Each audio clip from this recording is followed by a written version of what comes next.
Kes mis aias?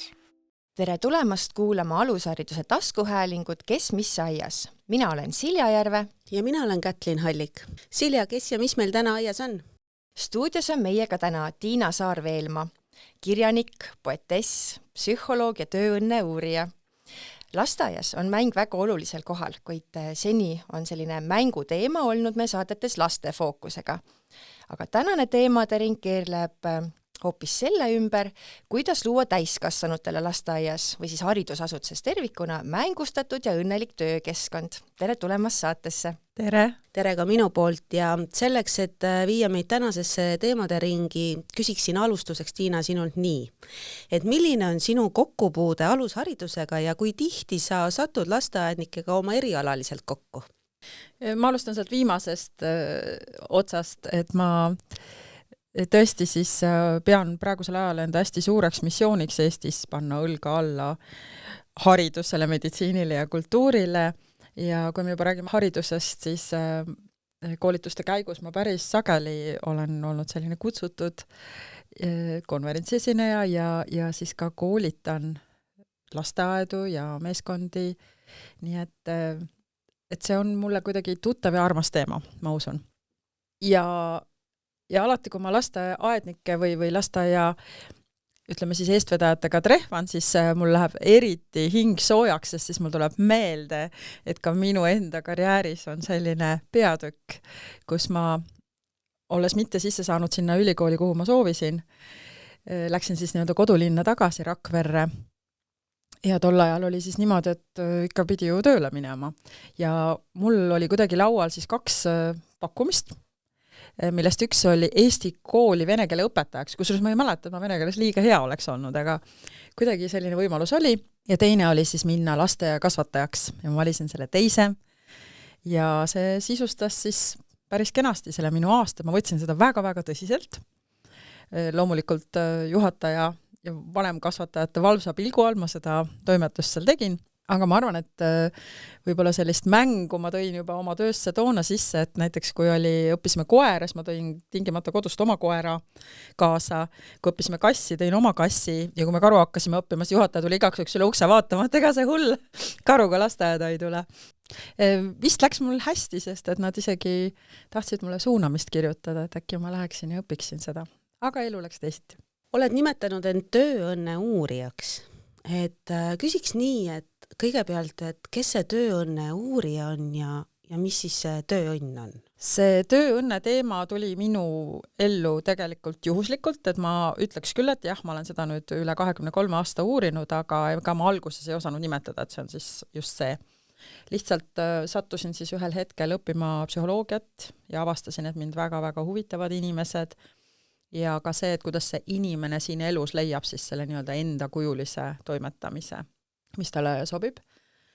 Ja see oli mulle kõik nii põnev ja siis ma sattusin tööle CV Online'i ja avastasin seal üllatusega, et me ei tegelegi siin ainult sellega, et kuidas need kandidaadid leiaksid endale sobiva töö, vaid et tegelikult seal on ju ka tööandjad, organisatsioonid, kellel on samamoodi oma eesmärgid, oma sihid, oma ülesanded, mis siis tuleb ära lahendada. Ja pigem see suur küsimus on, et kuidas me leiame selle kooskõla. Et siis see, mida inimene igatseb ja see, mida see tööandja saab ja tahab pakkuda, on siis kooskõlas. Ja see selgus, et ei ole üldse nagu lihtne lahendus või lihtsasti lahendatav küsimus. Ja siis ma hakkasin uurima. Ma võin öelda uurima, sest ega mul ju mingisugust ettevalmistust otseselt ei olnud, aga niimoodi nagu see samm-sammult läks, et me saime ka aru, et iseenesest näiteks kas või see värbamine, et kui sul õnnestub teha see õnnestunud personali valik, et see on kõigest jäämäe tipp. Et kõik algab alles ju pärast seda, kui see inimene on sul siis nii-öelda uksest sisse astunud ja sul on vaja siis aidata tal sisse elada, eks ole, ja et ta saaks siis meeskonna osaks ja nii edasi, nii et kuskilt sealt siis huvi mul kogu aeg siis niimoodi kasvas ja miks ma üldse uurija enda kohta ütlen, tohin öelda ilmselt sellepärast, et ma olen ka teadustöö sellest kirjutanud, uurinud siis tööõnne valemit Tehnikaülikoolis. Aga mulle see uurija sõna meeldib ka selles suhtes, et see ei ole mingi asi, mis ma usun, et kunagi valmis saab. Sest nii nagu muutub maailm, muutuvad vajadused, inimesed arenevad, et siis see teema on nagu kogu aeg õhus. Ja minul on olnud lihtsalt nii lahke võimalus olla väga-väga erinevates kingades sellele vaatamas. Näiteks olen õpetanud siis koolis, eks ole, karjääriplaneerimise valikainet üle 7 aasta ja siis olnud hästi elevil, et kas on mingisugused uued suundumused, et kelleks need noored siis saada nüüd soovivad. Või kui populaarne on näiteks alusharidus noorte hulgas, on ju. Et need populaarsed erialad ka kuidagi käivad niimoodi sinus hoitsel. Aga et noh, et ei jääks nüüd selline tunne, et see tööõnn on siis ainult nagu noorte rida, et teed ühel hetkel nagu õiged valikud ära ja siis see pall veereb nagu pensionini, et siis mul on olnud ikkagi väga suur au ja võimalus töötada Eestis ka küpses eas inimestega. Ja minu kõige eakam tudeng on olnud 90-aastane, kes tahtis möllu panna. Nii et võin teile siis siia öelda, et tööõnn on hea ülene. Ja siis ühel hetkel ma sain aru, et kui ma juba olin siis karjäärinõustaja ja siis ma ju koolitasin sel teemal ja siis ma tegin igasuguseid tähtsaid Euroopa Liidu rahastatud programme, olin loonud mängustatud e-õppekeskkonna karjääri planeerimiseks, karjäärinõu.ee, selline hästi oma aja kohta hästi selline kihvt animeeritud, ühesõnaga kuidas siis öelda, selline interaktiivne igas mõttes selline õpikeskkond, et siis ma avastasin, et või hakkasin mõtlema selle üle, et muudkui räägime nagu sellest, et inimene võiks olla õnnelik tööl ja see on nii tähtis ja see on ju meie elu, aga et nagu kaua võib, kaua me sellest räägime. Ja siis ma sain aru, et on mingid tööriistad puudu või nagu töövahendid. Ja siis üle 10 aasta tagasi siis sündis 10 aastat tagasi sündis siis prototüüp sellisele tööõnne uurimise platvormile Happy Me, mis siis on tänaseks circa 7 aastat niimoodi turul toimetanud ja meil on olnud ka lasteaedu seal programmis, muideks, kes on siis pakkunud oma inimestele sellist teistmoodi tööõnne uurimist ja arenguvestlusi ja siis koos oma inimestega disaininud seda kultuuri sobilikumaks. Võib-olla isegi laiendad natuke, et mis see Happy Me endas siis sisaldab, nagu, et mis see töökultuur ja kuidas disainida või päris põnev tundub? Happy Me selles mõttes ta selle nagu mängu kontseptsiooniga kõlab väga hästi kokku, sest mängus on alati väga tähtis see mängija, eks, et see kes, nii-öelda mõnes mõttes ka see roll ja kui sinnamaani ma ütlen, et enamus ikkagi selliseid tööheaolu või töörahulolu uuringud oli hästi fokusseeritud organisatsioonile, et meil on siin hunnik teemasid, mille osas me nüüd tahame teie tagasisidet, et kuidas teile tundub, kas info liigub, eks ole, kas juhid on olemas ja nii edasi, mis ei ole ka halb, aga inimesed olid üsna pettunud, sest et neile tundus, et me muudkui ütleme, aga et see on nii passiivne või kuidagi see on nii bürokraatlik, nii kauge, et me ei saa aru, nagu kuidas need muutused siis toimuma hakkavad või mis siis saab pärast seda. Teeme aasta hiljem uue uuringu ja vaatame, et kõik on täpselt nagu enne. No vat, ja siis Happy Me, see kontseptsioon tõukus eeskätt sellest minu suurest armastusest inimese vastu, et kui meil päriselt on võimalik küsida inimese käest neid nii-öelda päris küsimusi, et aga kuidas sul läheb, mis on sinu väärtused, kui sina saaksid praegu unistada piirideta, mida sina veel õppida tahaksid, kuhu sina tahad oma nii-öelda tööalases karjääris ja eneseteostuses jõuda, kuidas sul meeskonna tasandil tundub, et on see energia seal, eks, ja nii edasi, nii et saime kokku sellise hästi isikliku, hästi inimliku, võime väga üldistavalt öelda küsimustiku, eks ole, või sellise nagu intervjuu ja siis panime sinna taha siis need nii-öelda tehnoloogilised tarkused, et see, mida nüüd inimesed ütlevad, me oskame seda tõlkida organisatsiooni keelde. Ehk et mõnes mõttes saavad siis inimesed nagu endast paremini aru, siis saavad juhid, eks ole, toetada neid väga personaalselt, aga võib-olla siis see suurim väärtus organisatsiooni jaoks on see, et sealt siis kooruvad välja ka sellised, ütleme 1, 2, 3 tuumteemat, mille lahendamiseks me siis kaasame need töötajad ka. Ehk et ja võib-olla see on ka see põhjus, miks see on väga mõjus ja need organisatsioonid, kes on selles programmis, on tundnud ka, et see tõesti nagu 3 kuuga tekib täiesti tajutav muutus, oletame. et enne inimesed tajusid, et mul ei ole kõikide kolleegidega väga mugav, et siin lähi inimestega jaa võib-olla, aga ma ei tea, et seal teises vahetuses või seal teises rühmas on keegi, kes ma ei tea, ütle teregi, on ju. No seda lõpuks me võime ju nimetada toksiliseks töökultuuriks, on ju. Aga jah, et kuna see Happy Me justkui teeb nii läbipaistvaks, nii selgeks, nii üheselt mõistetavaks, et kuhu see koer on maetud, ja igaüks tunneb, et tema arvamus on kaasas ja kui me nüüd lahendusi sinna otsime, siis see õitseng sealt tekibki. See on nagu hästi tervendav heas mõttes organisatsioonile ja teaduslik, et kõik need tükid, mida me kasutame, on siis, põhinevad siis selgetel varasematel avastustel. Aga mis on see tööõnn? Ma võib-olla ütlen alustuseks, mida ta ei ole. Et tööõnn ei ole võltspositiivsus.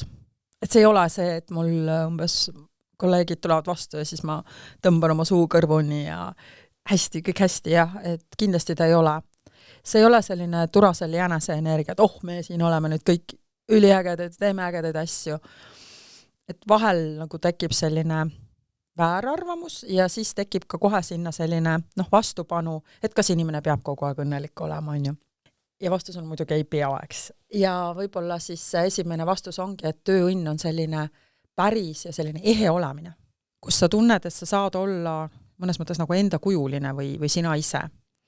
Ja teaduslikult siis seda õnne ju tegelikult on ka mõõdetud, et ütleme, et seal on nagu kahesugust, mida me oskame siis niimoodi põhjendada või nimetada. Üks on siis hedooniline õnn, mis on kõik selline heaoluga mõõdetav, et loomulikult tore, kui me pakume, ma ei tea, puuvilju või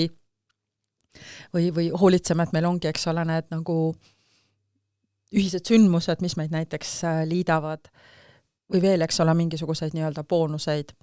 Aga et see kõik on selle teenistuses, et see sellist nagu heaolu suurendaks. Aga näiteks kui asjad on ütleme, baasiliselt juba halvasti, mis seal võibki olla see, et mu töö tegelikult ei huvita mind enam. Et see on hästi suur teema, kui palju ja paraku kahjuks ka lasteaedades, eks ole, alushariduses me näeme seda, et kuna töö sisaldab väga palju rutiine, väga palju kokkulepitud reegleid, siis on ülisuur oht, et see tekitab siis sellise töötüdimuse. Ma olen seda kõike juba teinud. Jah, ma järgin neid nõudmisi, aga mina selle käigus enam ei areneks. Ja kui nüüd ongi see, et ma olen see keegi, kellel on kas töötüdimus või läbipõlemine või mõlemad, siis asutades puuviljad, see on naeruväärne, eks ole. Või siis keegi ütleb, et ma ei tea, tegime siin küll ühisürituse, keegi ei tule kohale. Aga sellepärast ei tulegi, et midagi on väga sügaval tasemel vussis, on ju. Ja vot sinna tuleb nüüd see teine õnne teema. Ja see teine õnne definitsioon on siis eudaimooniline, selline peenne sõna, aga see siis tähendabki sellist palju nagu sügavamat lähenemist sellele heaolule. Ja sinna kuulub näiteks isiklik areng, et ma ei saagi olla õnnelik, kui ma ei arene. Või siis autonoomia, et kui ma ei saa ikkagi otsustada väga paljusid endasse puutuvaid või oma töösse puutuvaid otsuseid, siis jällegi see võib vähendada seda töö heaolu. Ja sinna lähevad ka näiteks keskkonna hoidmine, suhted. Nii et lõppude lõpuks, kui me vaatame neid selliseid uusimaid uuringuid ka, siis me ikkagi jõuame sinna, et tänapäeva mõistes see tööõnn on ikkagi selline personaliseeritud, võimalikult palju elustiilipõhine ka, et inimene saab olla tema ise. Et kui varem me olime harjunud, et nii, palun, siin on ametikoht, roni sisse, eks. Mis siis, et sa oled, ala teise kujuga eksootiline lill, aga palun roni nüüd siia kasti. Et siis nüüd me ikkagi mõtleme vastupidi, et kui see inimene on oma olemuselt eksootiline lill, et kas me saame seda tema töös ja eneseteostuses maksimaalselt arvestada. Et see on siis see tööõnn, mida me nüüdise ajal silmas peame. Ja loomulikult Merkeri uuringufirma on näiteks välja toonud ka seda, et arvestades, kui intensiivne on meie praegune aeg, et me elame siin, ma ei tea, 5-6 kriisi korraga, kogu see infoühiskond, eks ole, tehnoloogia revolutsioon on muutnud nagu kõik ääretult selliseks pinevaks ja väga paljud tajuvad ülekoormust. Alushariduses samamoodi suurim tellimus kuldkalale on aeg, et inimesed ütlevad ka töökohtadele, et mul ei ole tihti aega, et üks tegevus rahulikult ära lõpetada, enne kui järgmine algab. ei ole aega, et ma ei tea, hingetõmbepaus teha. Vahel mul isegi tundub täiesti kummastav, et ütleme, et lasteaiad või siis need eelkooliealised lapsed, et keskkonnad ju tihti ongi hästi sellised nunnud on ju, või et sellised mängulised ja justkui nii-öelda pehmed, aga siiski, kui ma küsin, et nii lugupeetud õpetajad ja personal, et kas teil endal on võrkkiigukesed, kus vahepeal käia tukku tegemas, et siis ei ole. Et siis me jõuame teatava konfliktini, et mul ei ole endal seda, mida ma pean tegelikult teistele pakkuma, et siis võib jälle see tööõnn tegelikult ära kaduda. Et nüüd jõuame selle mänguni. Mängivaid lapsi näeb siis lasteaednik igal tööpäeval, aga kuidas sina seda mängu üldse mõistad? Jaa, minu jaoks see mängu teema on hästi oluline olnud, kuna ma olen ka psühhodraamaterapeut, et siis lisaks psühholoogiale õppisin terapeudiks ja psühhodraama on siis selline koolkond või koolkonna lähenemine, võiks öelda, nii nagu on Freud ja psühhoanalüüs, siis Jakob Levi-Moreno oli selline uuemeelne psühhiaater ja sotsiaalteadlane, kes siis oli Freudist noorem ja siis tema hakkas uurima, et miks see kogu psühhiaatria ja psühholoogia peab olema nii passiivne, et me paneme inimesed pikali, eks ole, ja siis laseme neil lihtsalt oma mingites mõtetes niimoodi ringi rännata, et tegelikult elu on ju palju elusam ja Moreno oli ka siis üks selliseid teadlasi, kes käis näiteks mänguväljakutel ja vaatles laste mänge. Sest talle tundus, et mängus avaldub väga hästi see lapse meel. Et kui on keerulised olukorrad, siis nad hakkavad seda seal väljendama, eks ole, ala ema-isa vahelisi mingisuguseid pingeid või konflikte, jäljendades näiteks vanemate käitumist. Ja positiivses plaanis ka, et kui on midagi väga hästi, eks ole, et siis et see ka seal avaldub. Ja siis see psühhodraama, eks ole, draama on ju teater ja psühhomeel, nii et psühhodraama meetod ja kogu see filosoofia väga palju just nimelt sellist mängu ka kasutab, et kui meil on võimalik oma peas, oma meeles kas või astuda teise inimese kingadesse või võtta neid erinevaid rolle oma elus, eks, oma elu tegelastega, et siis mul kohe tekib teine perspektiiv sinna, kohe mingisugune uus mõistmine. Nii et kuna ma olen selles väljaõppes olnud seal 6 aastat, et siis ma olen kuidagi läbi imbunud sellest mõtteviisist. Aga mis veel siis see mäng on eeskätt? Ta sisaldab siis sellist kontseptsiooni spontaansus. Ja tihti me arvame, et spontaansus, et see on selline ettearvamatu, aga seda juba sõnastas ka Jakob Levi-Moreno, et spontaansus on adekvaatne reaktsioon situatsioonis. Et näiteks, kui me oleme väga kuidagi kokku jooksnud iseendaga ja meil ei ole võib-olla väga uus olukord, ma ei ole siin kunagi varem olnud, et spontaanne alge on see, et meil ikkagi tekib mingisugune varasemast elust mingisugune viis või lähenemine, mida me saame kasutada, et selles olukorras ellu jääda. Aga sama vastupidi ka, et kui see situatsioon on väga rigiidne ja väga tüütu, et siis meil tekib mingisugune uus idee, mis meid aitab siis selles olukorras. Et igal juhul see on siis adekvaatne, erinevalt impulsiivsusest, et vahel neid kahte terminit aetakse sassi, et spontaansus kindlasti ei ole sama, mis impulsiivsus. No võt. Ja nüüd, kui see spontaanne alge meis tekib, siis edasi tekib meis selline nii-öelda soojendus või kuidagi meie loovus läheb lahti ja tegelikult sellel pinnalt me oleme isegi valmis, sõna otseses mõttes looma midagi uut, mida siis nimetatakse ka kultuurkonserviks. Et lastemängude puhul me samamoodi öelda, nad ehitavad maailmu ühel hetkel, et nüüd see on valmis. Et see on siis kultuurkonserv, on ju, nii öelda, ja nüüd on väga suur häda, et kus me tohime selle mängu ära lõhkuda. Et pange nüüd klotsid tagasi, on ju. Aga kultuurkonservil on veel selline tore kasu, et nüüd, kui keegi teine näeb seda, näiteks kui me isegi läheme kunstinäitusele ja ma näen mõnda maali ja see mind tohutult kõnetab, siis jälle tekib see nii-öelda reaktsioon, mis siis võib omakorda viia selleni, et ka mina saan luua, et ma olen kuidagi inspireeritud. Et see on üks selline mängu sees toimuvaid pidevaid nii-öelda nagu soojenemisi, on ju. Ja võib-olla kõige karmim selline ütlus, mis mängu kohta käib, on see, et nagu mõtlemiseks lihtsalt, et kas ei olegi nii, et mäng ja depressioon on ühe skaala 2 erinevat otsa. Et kui me enam ei mängi, kui me enam ei näe rõõmu, eks, et me läheme väga nii-öelda konventsionaalseks, eks ole, otsime selliseid raame ja piire ja miski ei rõõmusta meid enam ja ma ei näe võimalusi, et see meel läheb väga nii-öelda tumedaks.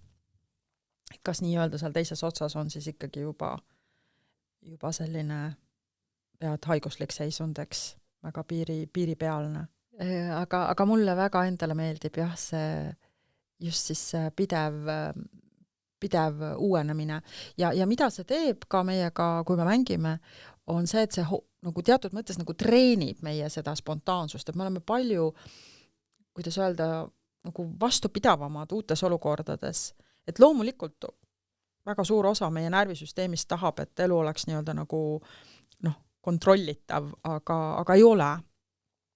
Ja see lihtsalt siis, kui me oleme ise hästi mängulised, või kas nüüd hästi mängulised, aga hoiame seda nii-öelda mängusoont ikkagi elavana, siis me oleme jah, vastupidavamad, et kui mingid asjad muutuvad, siis me ei kuku pikali, vaid me saame hakkama, me näeme uusi võimalusi. Aga räägikski nüüd sellest, et kuidas seda mängusoont siis elavana hoida. Et üks teema, mida me palusime, et sa meile räägiksid, on siis mängustatud töökeskkond. Mis see siis on ja kuidas ta luua just siis täiskasvanutele, õpetajatele ja kogu personalile lasteaias? Ja mul on olnud siis minu tööalases toimetamises selline kogemus, kus ma sain ehitada sellise tervikliku töökultuuri ühele ettevõttele. Ja kuna see oli siis inseneriettevõte, tarkvaraettevõte, siis selles maailmas juba siis räägiti kuidagi väga palju rohkem mängustatusest, inglise keeles siis gamification, kui võib-olla ütleme muudes valdkondades, näiteks riigiametis. Ja mis seal siis nagu eeskätt mõeldi selle all, oli ikkagi see, et kui ma midagi teen, kas ma saan nii-öelda kohe selle vastupeegelduse või reaktsiooni, et kas ma saan kohe oma tegevuse järel mingisuguse hinnangu või siis reaktsiooni, mis aitab mind edasi, et ma nagu saan aru, mida mult nüüd tahetakse, mida ma tegema pean.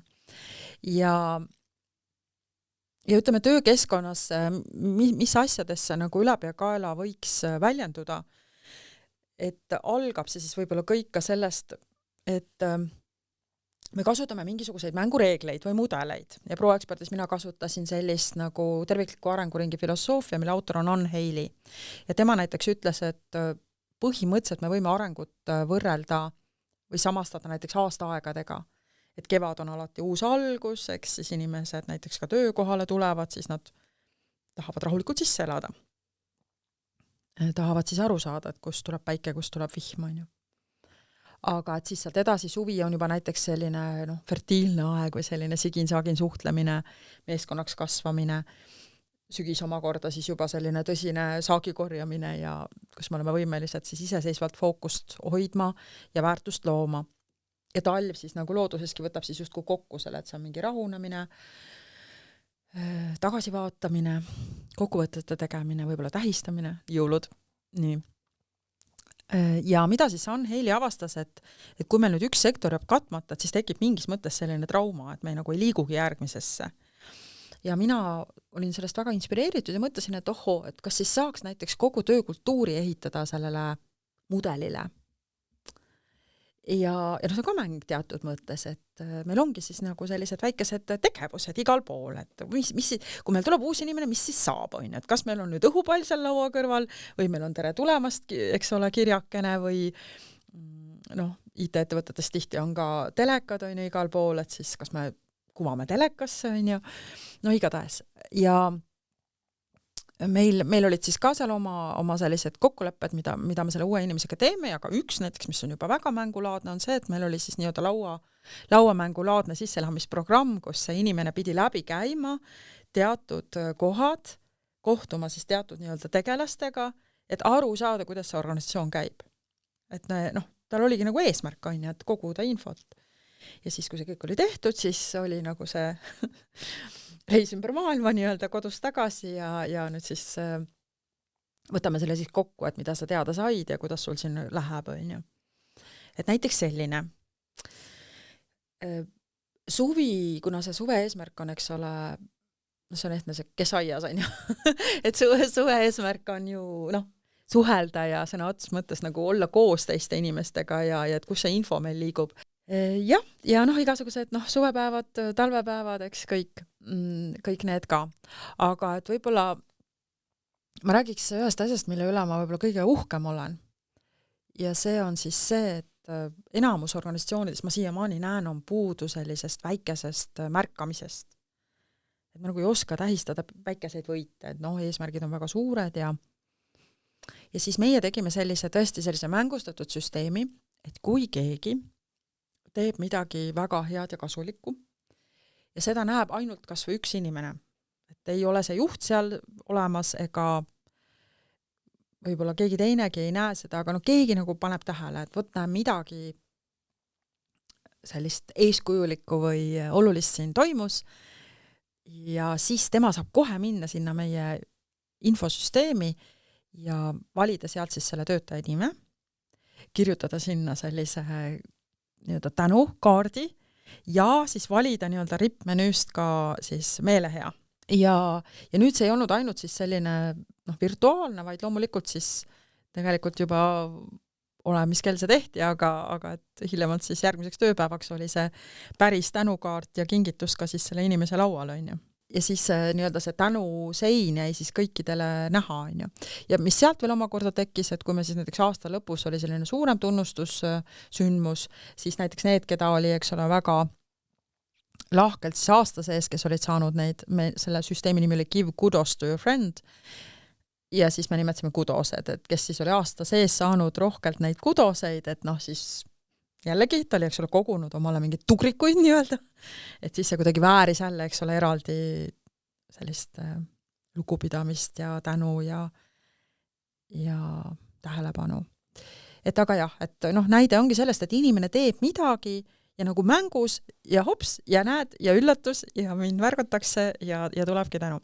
Inimesed on ka öelnud, et piisab ju tegelikult sellest tänust ja kui sinna tuleb veel väike, ma ei tea, käsitöö šokolaadikomm juurde, et see on ju igavesti vahva, on ju. Siin on vaja kindlasti seda oskust, et sa märkad, mida sinu kolleeg teeb ja julgust ja tahet minna teda tunnustama. Aga et kui see on organisatsioonis selline loomulik asi või seda proovitakse sisse viia, siis on see väga tore asi küll. Et kui raske on inimestel märgata teiste edusamme või toredaid ja vajalikke tegusid? Meil Eestis kahjuks on raske. Avastasin sellist asja, et meil isegi puudub nagu eraldi sõna, üks sõna rõõmustama teise rõõmu üle.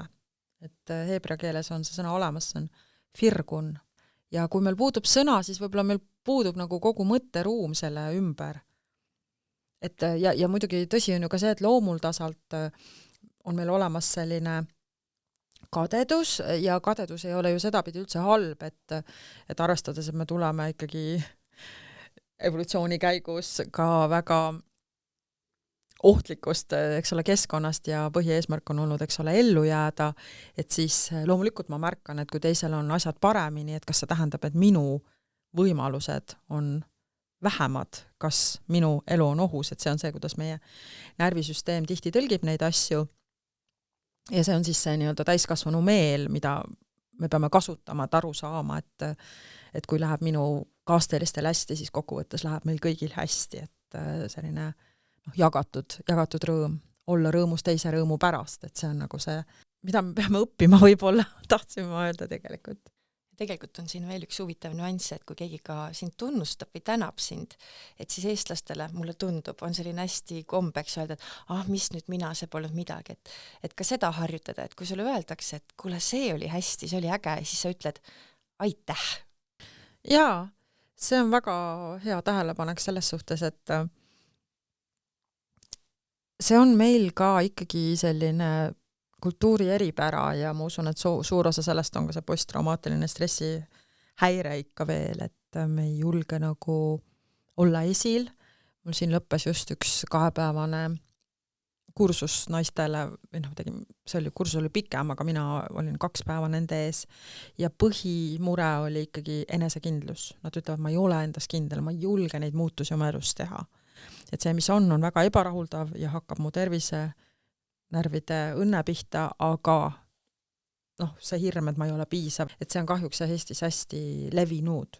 Ja jälle, kui me nüüd mõtleme, et jah, kunagi seda meil oli vaja, sest et ala esil olemine või see, et sa oled heal järjel, võis tähendada sulle hoopis karistust, eks, et sind nii-öelda kõrvaldati mängust. Aga et nüüd, et see ei ole ju enam tõsi. Ja see, et ma ei ela või ma ei kasuta neid võimalusi, et sellega ma nagu loon võib-olla sellist tumemeelsust või kibedust mitte ainult endasse, vaid samamoodi enda ümber. Peabki alati analüüsima, et mis on need nagu tegelikud piirangud ja tegelikud võimalused, et hirm, eks ole, hirm hoiab tagasi tihti peale. Ja seda on ka minu armas õpetaja Sirku Aidolehti öelnud, kes on siis ju rahvuselt soomlane, et tema nagu Eestis ekstra märkab seda, et inimesed ei oska õppida oma edust. Et tegelikult jällegi, kui me mõtleme, et kogu meie kasvatuskultuur on suunatud nagu puuduse märkamisele, kasutame seda sõna ära, eks ole, ära tee seda, ära mine sinna, või kuidagi märkame, mis valesti, või et kas on jälle normist kõrvale kalle, ja siis me jõuame kooli ja kooliharidus suuresti on ka ikka ju veel olnud või jätkuvalt osades kohtades see, kus me punasega tõmbame alla selle, mis valesti, mitte rohelisega selle, mis õigesti. Ja see on üks asi, mis täiskasvanud, mida uuris ju ka Moreno, et miks täiskasvanud inimesed enam ei mängi lõpuks. Et on see sama asi, et me kaotame nagu selle elamise julguse. Just nimelt, et keegi on kogu aeg defineerinud, mis on õige, mis on vale. Ja me ütleme küll, et elus me vajame rohkem uudisimu kui hukkamõistu, sest et hukkamõist lükkabki meid lukku, on ju. Aga et kuidas me nüüd seda nagu julgustada saaksime või et on täitsa hea see, kui mind tunnustatakse, siis järelikult mind on nähtud. Sõna tunnustus tuleb sõnast tunnistama, eks ole, me ei jääks ellu, kui meid ei tunnistataks. Ja ma ajan, eks ole, ennast sirgu ja ütlen, et tõesti aitäh, aituma. Kes aies, mis aies? Ma tulen korra tagasi mõni küsimus enne, et kui me jõudsime täpselt sinna tunnustamise juurde ja siis me olime kuidagi selles mängustatud töökeskkonnas suves. Ja nüüd me rääkisime väga palju asju vahele ja ma tahtsingi küsida, et kas need on nüüd sügisele siis omased tunnused ja talvele või et äkki sa nagu laiendaksid ka, et mis seal sügisel ja talvel nagu mängustatud töökeskkonnas toimub? Ja ma ise hüppasin ka reipalt üle nendest loogikatest, et tegelikult see tunnustamissüsteem, millest ma põhjalikumalt rääkisin, on minu vaates isegi talvesüsteem. Et see on just see, kuidas me vaatame tagasi asjadele, kuidas me teeme kokkuvõtteid ja sinna siis seal organisatsioonis meil oli veel igasuguseid toredaid lähenemisi siis lisaks, eks ole, mõeldud, et kuidas me kuni selleni välja, et kui inimesed on töötanud pikalt seal või pikemalt, et siis meil hakkas iga aasta lisanduma selliseid hüvesid juurde, et see on jälle üks viis mängustada, et inimene teeb midagi ja siis see keskkond vastab talle kas või siis lisapuhkuse päevi näiteks.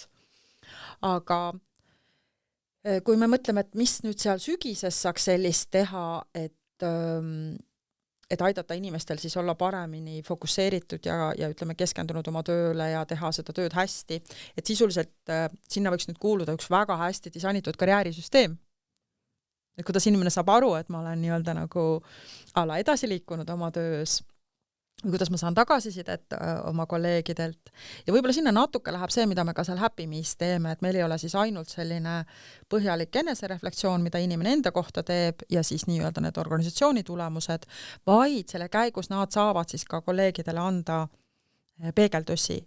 Ja jällegi, mängustatud on ka see osa, et see, mida ma nüüd endast olen arvanud ja see, mis kolleegid minust arvavad, et see on siis kuvatud nii-öelda ühes pildis.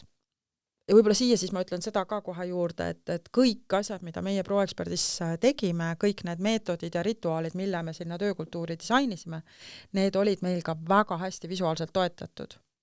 Et meil olid kõikide asjade kohta loodud sellised kas maisekad juhendid või meil oli nagu oma nagu nii-öelda kultuuribrändi käekiri suisa. Et see oli nagu ära tuntav, et me aitame inimesel ka nagu seda fantaasiat või seda esteetilist meelt niimoodi õitsema ajada, et see ei ole ainult üks nagu selline igav dokument, eks ole, mis siis kirjeldab seda nii-öelda kommet, on ju. Aga jah, et sügise rituaalidest, mis mina veel tegin seal ja mida ma väga soovitan enamus organisatsioonidele, on terviseedendus. Et see on siis see ju ainus alus sellele, et ma üldse vaimselt, emotsionaalselt ja füüsiliselt jaksaksin töötada siin. Et kuidas me siis inimeste tervist toetame. Osad organisatsioonid teevad sammuvõistlusi, ka mäng, eks ju. Aga meie lõpuks tegime sellise, et meil oli seal ühised hommikusöögid ja igasugused sellised joogad ja ütleme õpitoad jällegi on ju, et kuidas me siis ka informeerisime inimesi, et see on ka teatud, et kui see on nüüd jälle üks suur nii-öelda tervisemäng on ju, et kus ma siis saan nii-öelda kätte selle info, et nagu käituda või olla siis selline tervislik tegelane. Aga ühel hetkel siis me läksime seda teed, et me hakkasime kasutama rääkivaid seinu, selline metoodika, et sa siis see, mida sa tahad, et inimesed teeks, sa leia nagu sellele mingi hea sõnum ja viis ja hakka seda siis nii-öelda seal keskkonnas kuvama, et näiteks meil oli treppide peale siis kleebitud sellised tarkuseterad, nii et kui sa mööda treppe kõndisid, siis iga trepi sammu astudes sa said nagu selle killukese uut infot, on ju. Aga meil oli näiteks kohvinurga juures siis maha pandud kleeps heade uudiste jagamise koht. Teises kohas kallistamise koht. Vetsuspeegli peal kiri, kuidas magasid? Sa oled ilus, on ju hüüumärk. Et jällegi natukene, võt selline, mõni võiks öelda, et mis te teete nüüd nalja siin, et see on nüüd töökeskkond ja see on nagu tõsine asi, eks.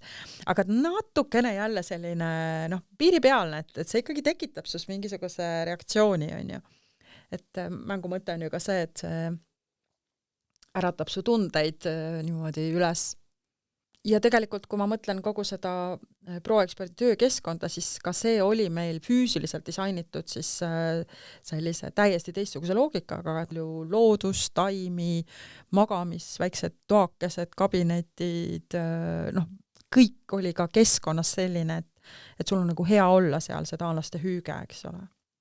Et see on ka võib-olla üks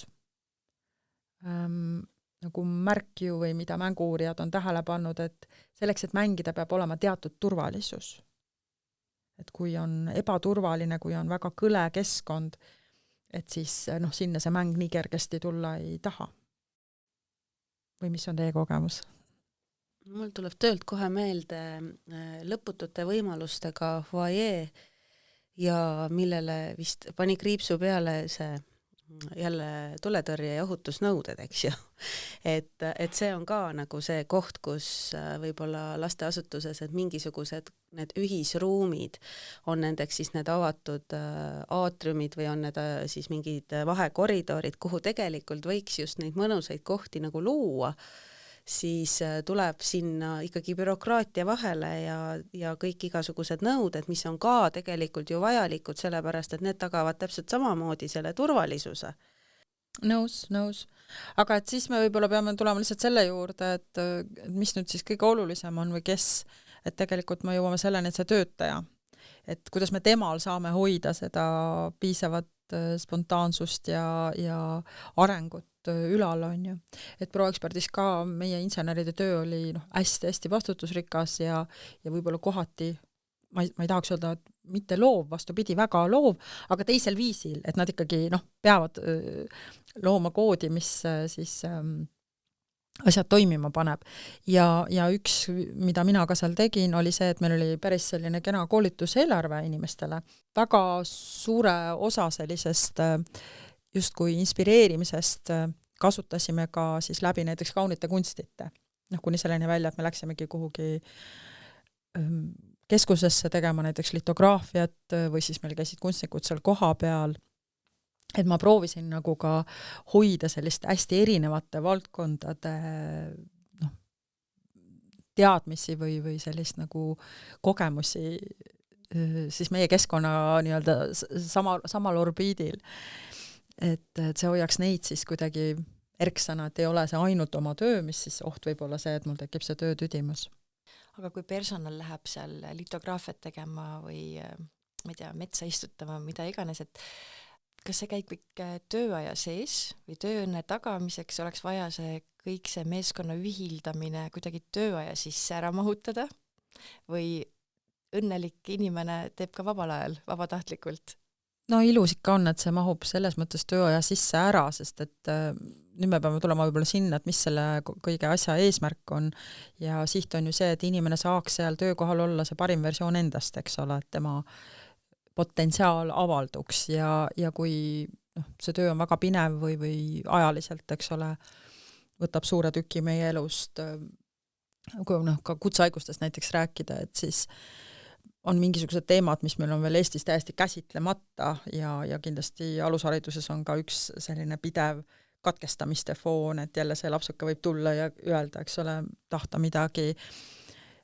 Samuti võib-olla see müra on ju, eks, et see pidev nagu sumin melu.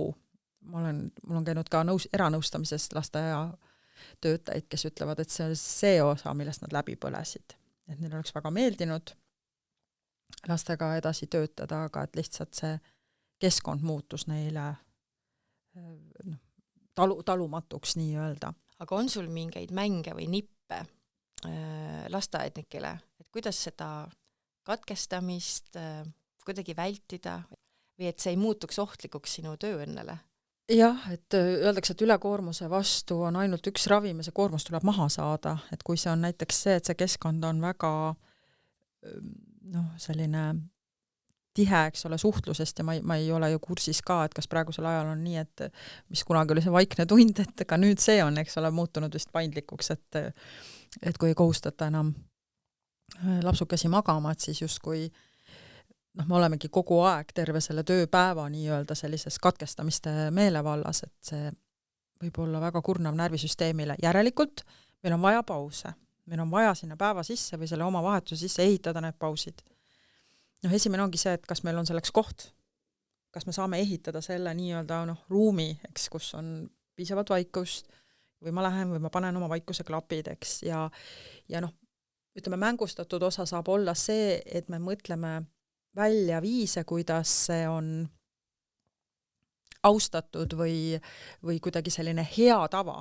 Et ma kujutan ette, et kui me Eestis hakkame selliseid asju rohkem kasutama, siis see mure läheb ära, aga praegu, kui kuskil me teeksime näiteks sellise lebotamis- või chillimisnurgakese ja keegi läheb seda kasutama, ja siis keegi teine läheb sealt mööda, mõtleb, nüüd leidis ka, eks, mis asja, keset tööpäeva, magab siin, aga et maailmas on näiteks organisatsioone, kes maksavad preemiat selle eest, et inimesed magavad 8 tundi öösel, mitte töökohal. aga et jah, et kes on siis hästi fokusseeritud just nimelt sellele väljapuhkamisele, Ja ma ise kasutan ühte sellist sõrmust, Õura on selline Soome tarkvara ja see siis on just une tervise hindamiseks ja mõõtmiseks. Ja mul on küll väga huvitav olnud nagu vaadata, et mis kõik mu und tegelikult võib rikkuda. Et see ei ole ainult see, et ma söön õhtul hilja või hoidku jumal ja paar klaasi veini, vaid just nimelt näiteks muremõtted. Et ma õhtul juba hakkan midagi mõtlema, et mis nüüd järgmine päev või ununeb mõni asi ära, et kas see lõhub ära meie unerütmid, ehk siis teisisõnu ka väljapuhkamise. Ja nüüd piltlikult öeldes ma ei ütle, et nüüd kõik peaksid ostma, et meil on kõikidel töötajatel siis sõrmused külges, aga näide, ja seda osades kohtades tehakse, et kui sa päeval teed väikese mikroune, 5-15 minutit, siis tegelikult see sõrmus ka näitab sul, et sinul on toimunud väljapuhkamine. Et sinu närvisüsteem on rahunenud. Ja kui me hakkaksime näiteks selliseid minuteid koguma, et kui palju nii-öelda hingerahu me oleme kamba peale loonud, eks, või alustuseks, et me üldse hakkaksime koos looma seda hingetõmbepausi või väljapuhkamise keskkonna aspekte või rituaale, et kes leiab kust mingi meditatsiooni, ja SoundCloudis palun väga Anni Kuusiku osad sellised teadveloleku meditatsioonid on seal tasuta näiteks kättesaadavad ja nii edasi. Või milline peaks olema see ruum, millised peaks olema need värvid, on ju. Et kuidagi niimoodi see peab minema. Et punkt 1, me teadvustame, et see on oluline.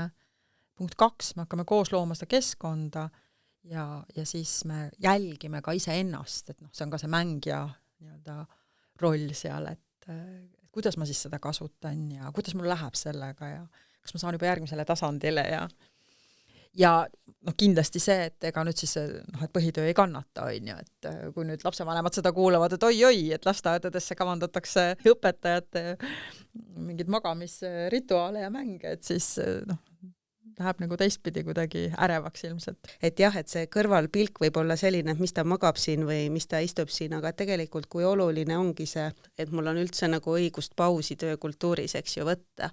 Rootslastel on see fiika-kultuur, et nendel on töölepingusse ju sisse kirjutatud suisa, et sinul peab olema lisaks lõunale vähemalt 2 fiikat, kus nad saavad kokku ja kohvitavad ja seda ma ka hästi utsitan, et palun mitte rääkida tööst. Et see on üks jälle, kus me saame nii-öelda seda puhkuse hetke juurde, et nendel koos kohvipausidel siis lihtsalt rääkida võib-olla sellest, et mis nädalavahetusel plaanis, kuidas hobidega läheb, et me nagu kohtuksime inimestena.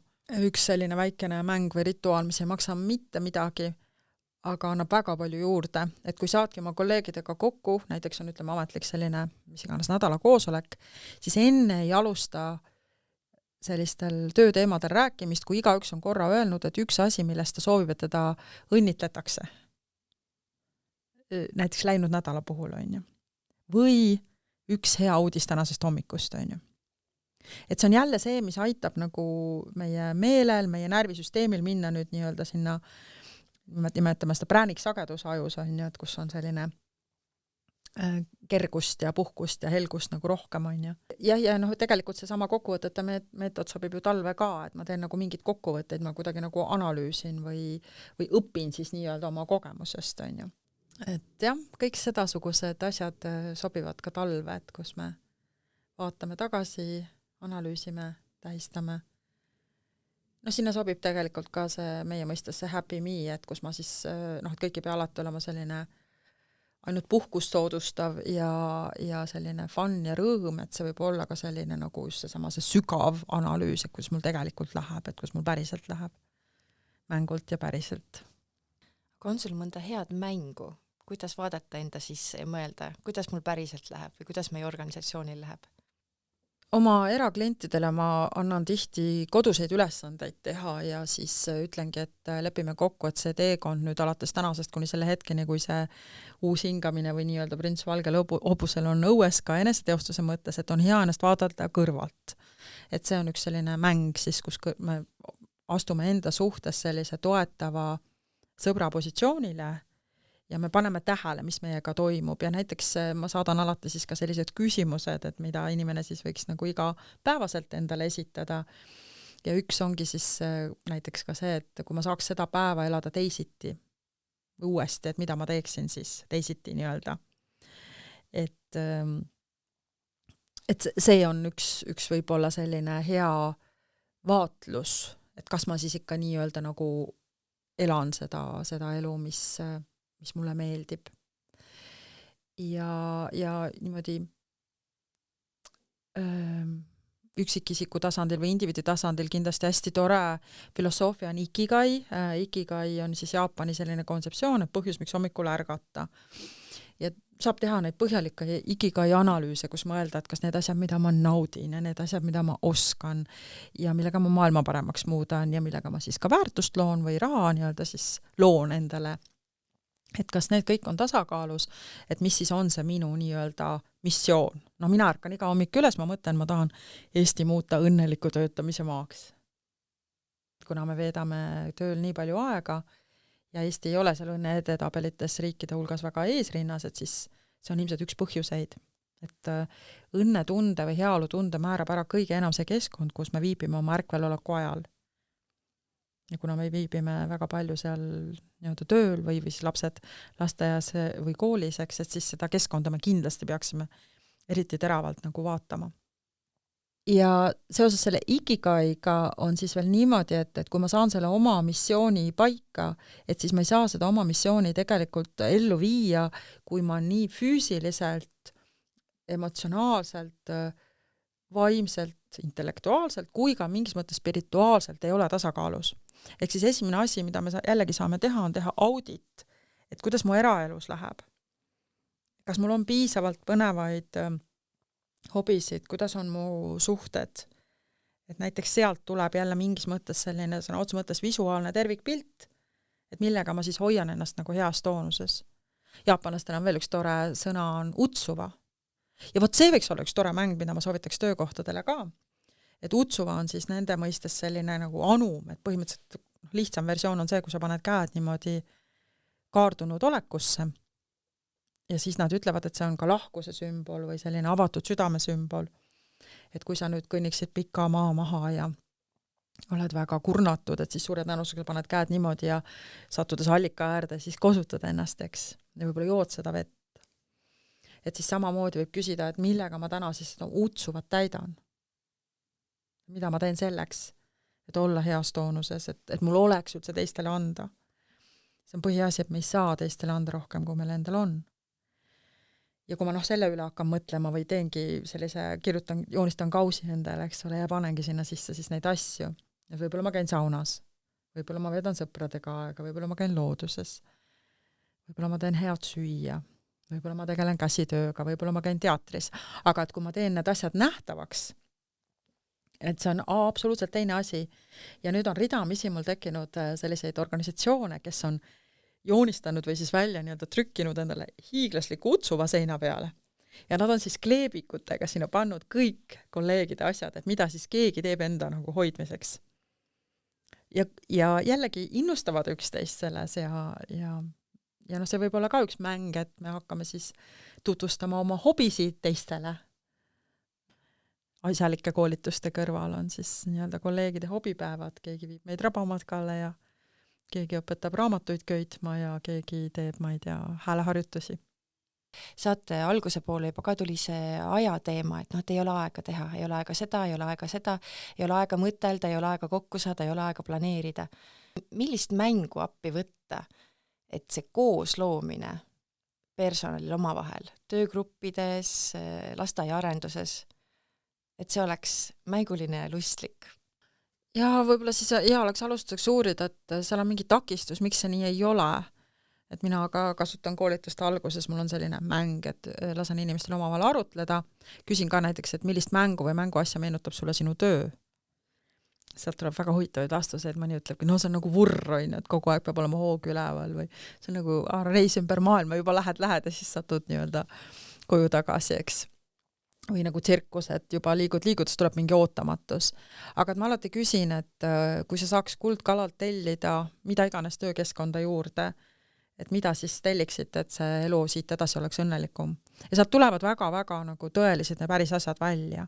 Nii et suure tõenäosusega, kui see praegu ei toimi nii, et näiteks et laste suunal on kõik väga professionaalne ja toetav, aga et siis me kolleegidega omavahel kuidagi ongi kas või see tööväsimus või kaastundeväsimus nii kõrge, et seal me paneme tuima nii-öelda, et mis siis teha, siis esimene asi ongi see, et meil on midagi, mis segab meid.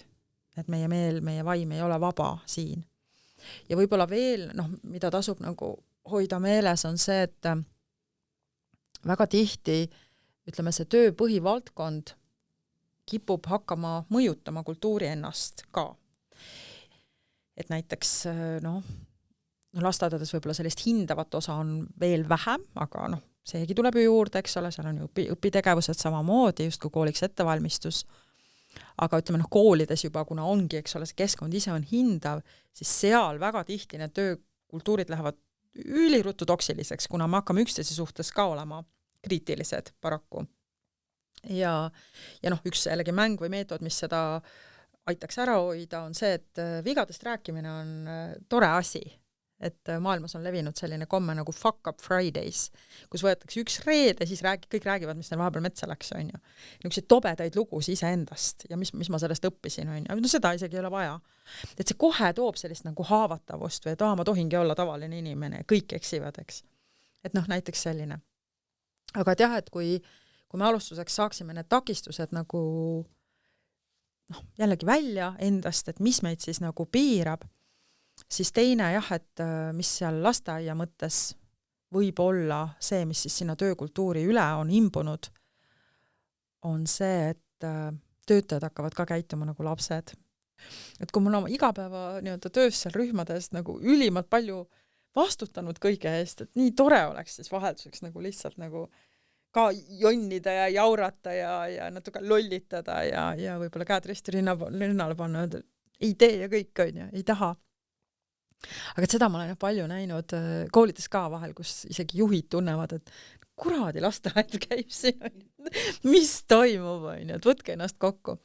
Ja Patty McCord on siis Netflixi endine personalijuht, kes on öelnud siis kuldsed sõnad juhtimise vaates, et iga juhi unistus on, et tema töötajad käituksid kui vastutusvõimelised täiskasvanud.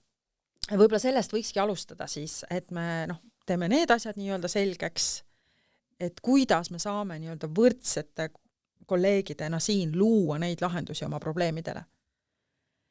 Et see ei ole kindlasti juhtide töö seal. Juht ei saa olla see ainus inimene, kes juustuga eest meelitab ja tagumikust takka lükkab, on ju. Et me peame looma sellise hästi avatud kultuuri, olema hästi ausad, ütlema, et need on need probleemid, et üldse tekiks nagu selline ka aus eetriaeg, et igaüks saab öelda, kuidas tal päriselt läheb, on ju. Alustame sellest, on ju. Ja taas, et me võime öelda, et meil ei ole aega, aga ütleme siis nii, et aeg on nagu anum, on ju. Et need suured kultuurilised tegevused, väärtusepõhised asjad, selleks, et tööprotsessid oleks ladusad, et meie põhisiht saaks täidetud, need on nagu nii-öelda suured kivid, mis meil tuleb kõigepealt sinna anumasse panna, siis igapäevategevused on need väiksed kivid ja siis kõik muu on nii-öelda nagu see liiv seal. Aga kui me valame selle anuma liiva täis, siis sinna mingid suuri kivi enam ei mahu. Ja siis me oleme õnnetud ja siis me oleme justkui lõksus. Ja. Kes aias, mis aias? Ja sa oled rääkinud generatsioonidest, et millised generatsioonid on töökohal, et võib-olla puudutaks ka seda, et millist põlvkonda siis tänapäeva lasteaednik seal lasteaias kasvatab ja milline ta on ise, et millised on need tunnused ja et kus on meie ühised kokkupuutekohad ja kus võib-olla tuleks lihtsalt teada üksteisest, et meil need tekiksid. See on hästi põnev teema, ma olen seda ajapikku palju uurinud ja kuidagi vahel täitsa sinna niimoodi isegi kinni jäänud, et oi kui huvitav, et mis see X-generatsioon nüüd tähendab ja mis see Y ja mis see Z. Aga ma praegu tahaks teha ikkagi sellise natuke suurema lihtsustatuse ja just sellepärast, mida ma olen siis avastanud, et iseenesest ei ole vahet, mis on meie sünninumber, küsimus on see, mis ajastus me elame praegu. Kogu asja tuum on see, et me elame selles muutuvas ühiskonnas ja üks väga kihvt autor, kes seda siis kõik on põhjalikult uurinud, Paul Redmond, ütleb, et generatsioonide töö on see, et tõepoolest, mida mitmekesisem on su kollektiiv, seda õnnelikum sa oled, seda rohkem seal on nii-öelda värvi, tarkust, rikkust, elujõudu, aga harmooniline on see siis, kui sa küsid iga inimese käest, mis sina sellest arvad. Et selliseid generatsioone ei eksisteeri nagu parim enne, sest iga generatsioon on oma ajas olnud uus ja lahendanud selle perioodi väljakutseid, eks. Ja sinna sellesse, mida sina sellest arvad, sinna lihtsasse lausesse on kätketud ka see, et ma päriselt austan seda teist osapoolt ja ma pean lugu, et see tema kogemus kui selline on väärtuslik. Et sinna ei tule juba ette see hinnang või hoiak, et ta on nii tita, mis tema sellest teab või ta on juba nii vana, mis tema sellest teab. Või et eks et me väga lihtsasti kahjuks teeme selle hinnangu poole, et me paneme sinna mingisuguse justkui raami ette. Seda on ju uurinud põhjalikult Soome haridusfilosoof Päivi Ketonen, kes on öelnud, et ükski koostöögi ei sünni enne, kui ma esimese asjana radikaalselt ei aktsepteeri, et see inimene on täpselt seal arenguastmel, kus ta on. Ja mina ei ole kohtumõistja. Et vastupidi, et ühel hetkel võib tema mulle olla õpetajaks mingis küsimuses, et kui me selle tehte suudame ära teha, siis sinna peale tekib reaalne kontakt, ehk siis nii-öelda suhe, ja sinna hakkab siis tekkima sünergia, võimalus üldse jagada teadmisi, õppida üksteiselt, neid praktikasse panna ja mänguilu. Nii et seda on juba Päivi Ketonen põhjalikult uurinud ka hariduses, et sellise sügava lugupidamise läbi need asjad siis arenevad.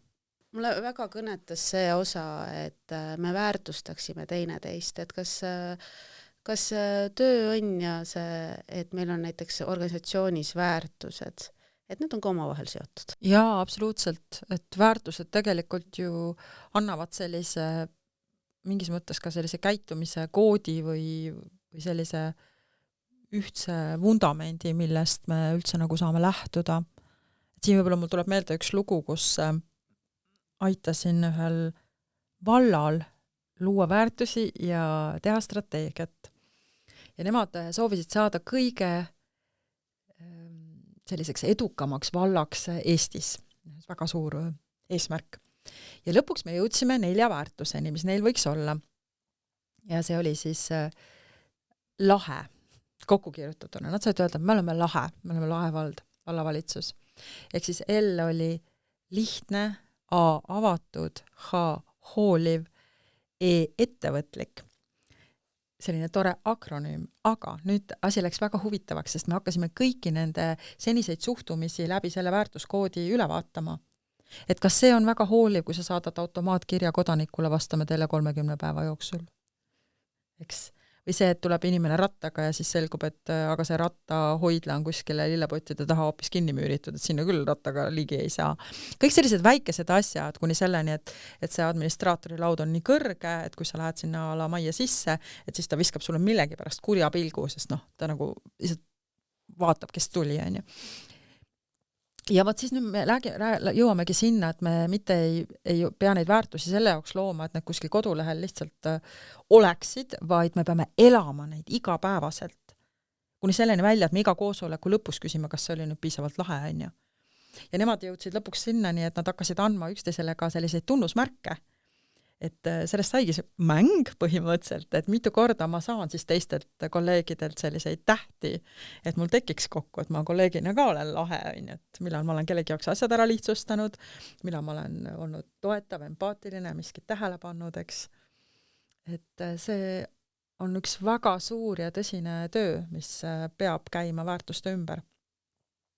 Et see annab siis meile need tõelised mängureeglid tegelikult, millest peab ühtemoodi aru saama, sest muidu see mäng ei tööta ja me võimegi tunda, et keegi on alt vedanud, reetnud, siin ei ole hea olla, siin ei ole turvaline ja see on siis ka põhjus, miks inimesed nagu distantseeruvad lõpuks vaimselt ja nad ei ole koosolekul enam kohal ja nad hakkavad lapsikult käituma, et suure tõenäosusega see ongi siis juba väärtuskonflikt, ütleme nii.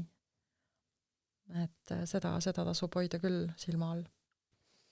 No võib-olla siis üks nipp organisatsioonile, juhile või siis kõigile nendele töötajatele ja ka lastele, kes seal on, et kuidas sellest väärtuskonfliktist välja tulla nii, et me saame ühiselt edasi minna?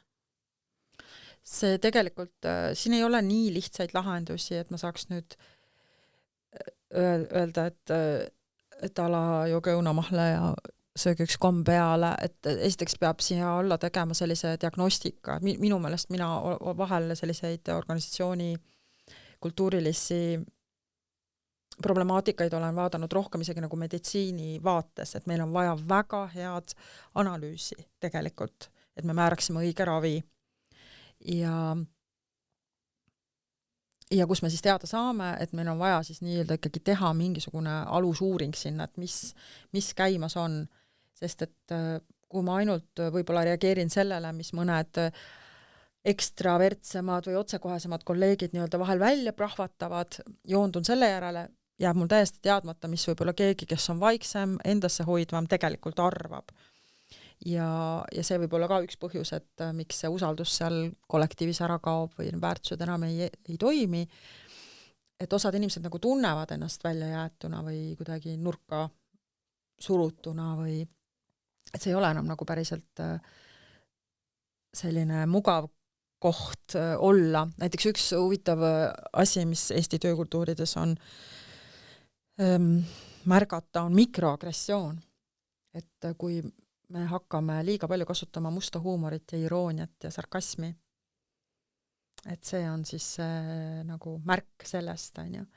Et mingisugused teemad on nagu vaiba alla pühitud, me ei saa nendest kuidagi nagu rääkida, nendega tegeleda ja siis see lihtsalt hakkab avalduma sellise musta huumori või kriitikana. Ja see kohe võtab nüüd selle eheduse vähemaks, et kui ma ei saa olla aus, kui ma ei julge enam olla haavatav, sealt pealt on nagu väga raske jälle jõuda sinna, mis me rääkisime, sellise kaasava juhtimiseni, et me koos kolleegidega siis loome neid lahendusi, on ju. Aga see üks, siis nii-öelda lähenemine väärtuskonflikti puhul võib ollagi siis see, et me võtame seda nagu hästi tõsiselt ja võtame seda nagu sellise pika teekonnana ja leiame need viisid, kuidas analüüsida, kuidas meil läheb, proovime kõik kolleegid ära kuulata. Mul on alati hästi suur küsimus, kas arenguvestlused toimuvad. Kui need toimuvad, kas inimesed armastavad neid? Kas nad tahavad sinna tulla? Kas nad leiavad sellest endal olevat kasu, eks ole? Kui juba ette võivad asjad olla väga keerulised lahendada, kui näiteks ainult sellel alushariduse asutuse juhil on see ainus ülesanne kõikidega vestelda, kui kollektiiv on nii suur, kui sinna ei ole isegi ehitatud neid ütleme siis õppetoolide või rühmade juhteks, et siis on ebareaalne, et üldse igaühel oleks see keegi, kelle sülle panna pea. Et see võiks olla see esimene küsimus. Kas iga töötaja tunneb, et mul on keegi, kelle sülle panna pea? Ja see ei tohi olla kolleeg. Sest et kolleegiga võib olla see, et ma olen kurdan talle oma mure ära, ta kurdab mulle vastu, meil on 2 õnnetut inimest seal. Et see peab olema juht, sest juhil on laiem vaade ja tal on ka ressursid nende probleemide lahendamiseks, on ju. Ja kui seda ei oleks või need arenguvestlused küll on, aga need on pigem bürokraatilised, et see on juba väga selged sellised nagu tundemärgid. Ja sealt edasi piisab ainult ühest asjast, et me ütleme, jah, me tahame seda muuta. Me tahame seda muuta, see on üks teekond, me oleme koos selles, me tahame, et meil oleks hea olla, sest me veedame tööl nii palju aega, et see väärib seda, eks me ei hakka otsima süüdlasi, see on ka üks väga kihvt lähenemine, et on olemas organisatsiooni energiamaatriks ja see võib olla madal, kõrge, negatiivne, positiivne, eks ole. Ja kõik see, mis on, eks ole, madal, positiivne, mis on mugavustsoon, et ärge mind segage, las ma teen oma töö ära, aga mingi sünnipäeva tähistamisele ma enam ei tule ometi, on ju. Või siis madal, negatiivne, et sünnipäeva tähistamine ei tule, siis veel kirun veel selja taga kolleege on ju. Siis negatiivne, kõrge on ikkagi see, et inimesed juba ütlevad inetusi üksteisele ja on mingid sellised nagu plahvatused. Aga et mida me tööõnne seisukohalt organisatsioonides vajame, on see kõrge positiivne. Ja see jällegi, nagu me alustasime, see ei ole see turasel jäänese energia, et me teeme siin keep-smilingud pähe ja mõtleme üht ja räägime teist, ei ole. See on väga selge aktsepteerimine, et olud on praegu nii, nagu on, et me ei peida näiteks ja me ei otsi süüdlasi. Jällegi, kõige tähtsam, me ei otsi süüdlasi, vaid me koos leiame siit nii-öelda tee välja, eks. Et see on selline ühine teekond samhaaval. Et mingi sellise ka peaks olema. Ja kui nendel organisatsioonidel on võimalik kas või seda Happy Meet kasutada või midagi sarnast, Glen Beat, ma tean, teeb siin ka haridusasutustega ja veel on neid platvorme, siis jällegi ma ütlen, üks on liiga väike ühik, et teha suuri asju. Palun, leidke seda nii-öelda välist toetust ja välist abi, sest see on lihtsalt nii oluline, et ma tihti küsin lasteaedades ka, kui ma koolitama lähen, et kelle elu te paremaks muudate? Sest nad hästi tagasihoidlikult nagu vaatavad, et ma ei tea, et laste ja siis keegi ütleb, perede ka. Siis ma ütlen, kuulge, mõelge, on ju, et seal on ühed silmad. On see siis see laps, kes kohtab oma esimesi sõpru saab enda kohta teada, tal tekib huvi elu vastu, tuleviku vastu.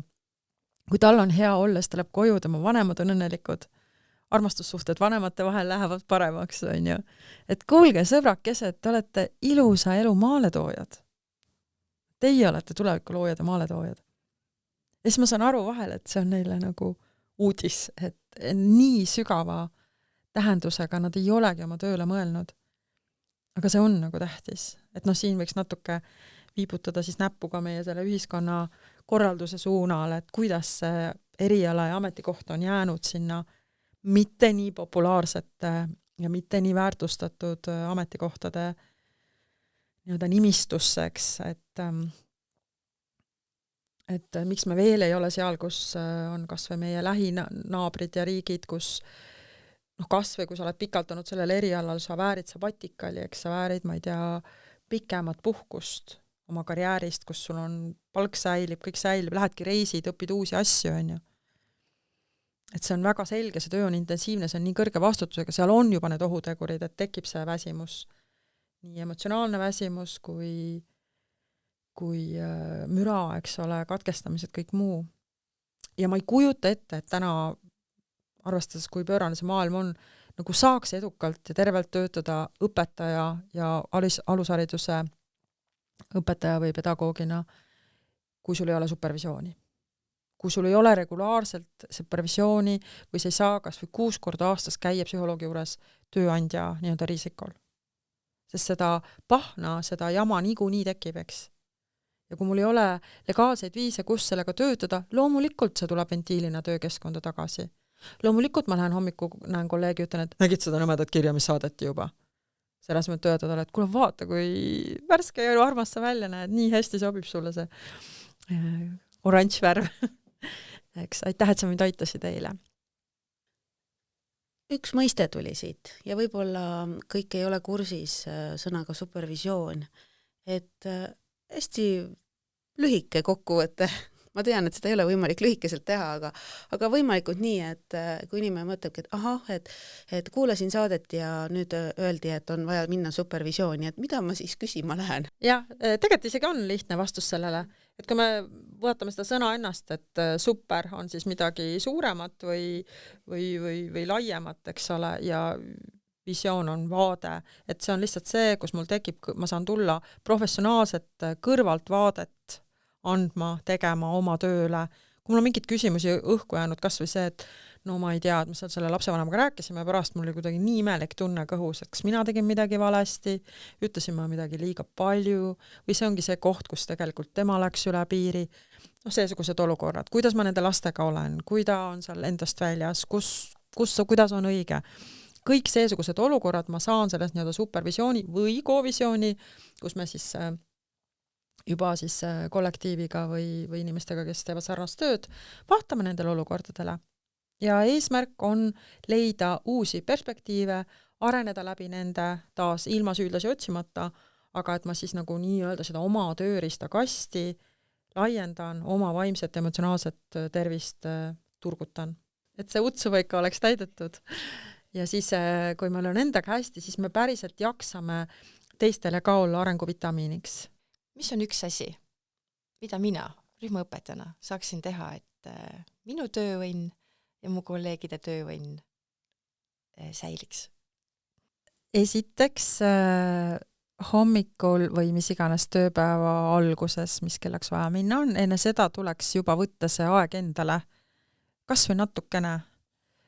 Et mul on üks selline harjutus, kus ma lasen inimestel keskenduda sellistele heledatele, helgetele hetketele nende elus, kus on olnud mingi väga hea hoog üleval või mingi väga hea motivatsioon ja siis olen küsinud, et kui see seisund on olemas sinu elus, et milliseks see sind muudab, milline oled siis sina. Ja tihti inimesed sõnastavad, et siis ma olen enesekindel, ma olen hooliv, ma olen julge, ma olen uudishimulik. Ühesõnaga, et otsida üles mõnus koht iseendas ja ka uurida, et milliseks see mind muudab. Ja siis ma olengi soovitanud, et nüüd hommikul enne, kui päev veel algab, siis ütled endale peeglisse neid omadusi, et ma olen selline, nii-öelda häälestad ennast nagu pilli, seda oma instrumenti, on ju. Või mis iganes, kellelegi meeldib väikene jalutuskäik, keegi tegeleb seal oma, ma ei tea, lemmikloomadega, kuulab mingi hea muusika, aga ülioluline, et me kõigepealt juba loeks ennast ära. Me teeks midagi enda hüvanguks. Ja siis, kui ma lähen tööle ja ma näen kolleege, siis ma vaatan neile otsa ja loen 6-ni. 1, 2, 3, 4, 5, 6, päris pikk pilk on ju. Ja 7 ärge minge, see on ahistamine. Aga et vaatad natuke kauem otsa kui tavaliselt ja mõtled samal ajal, issand, kui ilus inimene. Et see on see ka, mis me vahel ära unustame, et need teised inimesed, meie kaasteelised, et kõigil on oma lugu. Kuskilt nad tulevad ja alati need lood ei ole, eks ole, kerged, aga et näed, siin ta on ja et igas inimeses on küllaga seda nii-öelda armastusväärset, vahel see lihtsalt läheb peitu meie eest, aga selle pikema pilguga, see, et ma juba fikseerin ta silmavärvi ära, siis võib-olla see tuleb meile meelde ja võib-olla siis on ka, et mõelda ka võib-olla igas päevas sellest, et kas on midagi, mille eest ma saaks nagu tänada, et rootslastel on jälle üks tore komme, et nad iga tööpäeva lõpus tänavad oma kolleege tänase päeva eest, ütlevadki tak för idag, enne kui ära lähevad, nii et nii see siis on. Alusta enda nunnutamisest, kui näed kolleegi, ütle mitte lihtsalt tere, vaid vaata talle natuke kauem otsa ja tööpäeva lõpus siis ütle aitäh tänase päeva eest. Aitäh, Tiina, et sa meile tulid rääkima mängust just täiskasvanute vaates ja kuidas see aitaks tööõnne hoida ja säilitada. Et häid lasteaednikke ei ole lihtne leida ja oleks väga hea, kui need head lasteaednikud leiaksid järjest ikkagi motivatsiooni tulla tööle ja olla olemas seal laste jaoks ja enda jaoks ja alushariduse arendamise jaoks. Et mulle väga meeldis see mõte, et kui on see kriis või mingi olukord, et ka seda saab mänguliselt ja pingevabalt lahendada, et tuleb olla avatud, julgeda seda mängu mängida, sest mäng ei peagi olema lihtne, aga mängu käigus loodetavasti selgub tõde või mingi hea lahendus, kuidas edasi minna, koos edasi mängida. Ja ma tahaks teile ka öelda aitäh tänase päevast ja aitäh, et te utsitasite mind mõtlema sellel mängu ja ka hariduse teemal, et need on kuidagi minu südames niimoodi pakitsemas kogu aeg, et väga tore, kui saab vahel jagada ja arutleda selle üle. Aituma. Ja mina võtan siit kaasa selle mõtte, et tööõnneni on teekond ja see teekond võiks olla täis selliseid mängulisi ja spontaanseid üllatusi. Ja me jääme siia lõppu kuulama siis sinu luuletust. Ühe lasteaia lugu. Ühe lasteaia lugu algab kaugemalt kui maja ja selle ümber aed täis kilkeid, liivakastist kaugemalt ja pudrust, millel maasikamoos. See algab ühe tüdruku loost, kes juba väiksena sai aru, et mäng on kunstiteos ja tema esimene kaisukaru sai lauldes selgeks tähed ega kaotanudki aru. Sellest tüdrukust suurena sai üks vahva kasvataja. Aeg lihvis tema hinge sisse ruumi, kõigi laste tusatujudele turvalise koha, naeru kurdudesse naeru lagina, muinasjuttudele uued algused ja sädelevate paeladega lõpud, ning südamele suured selged silmad, et lastes imet näha. Igal kevadel seob see tüdruk kasvataja oma väikestele sõpradele tiivad. Nüüd need juba kannavad ja viivad ühes loodud muinasjutud suurde ilma. Tänulikud on need, kes järele lehvitada võivad.